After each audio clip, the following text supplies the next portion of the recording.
Matapos ang pagpamalabag sa mando ni Presidente Rodrigo Duterte ang Deped Division of Iloilo, may angot sa hindi pagpahanugot sini sa face-to-face classes sa palabuton nga school year. Sa interview sa Radyo Bandera Iloilo kay Lionel Salvilla, Public Affairs Officer sa Deped Division of Iloilo, ginpahayag sini nga nagapati ang ila opisina nga ang mando ni Duterte ang mayara sa basihan o konsultasyon sa Interagency Task Force. So kung amoy nang ang decision sa Presidente, no, still we believe no sa iyaman nga wisdom, no. At the same time, we are sure man that this has been consulted with the concerned agencies, no, especially our interagency task force nga nag-handle sa buong sang aton COVID response, no. So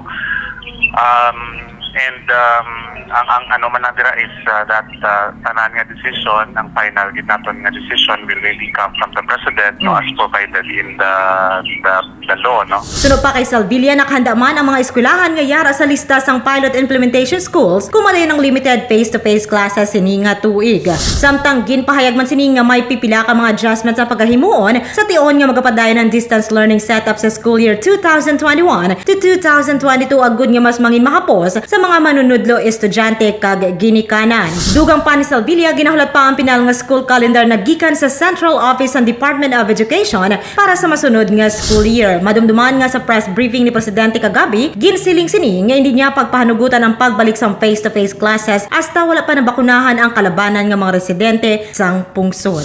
Balita gikan diri sa syudad kag probinsya sang Iloilo, ini si Kabanderang Victoria Kasalan Kabandera sa matod ni serbisyo publiko kag kalingawan sa Iloilo. Radyo Bandera.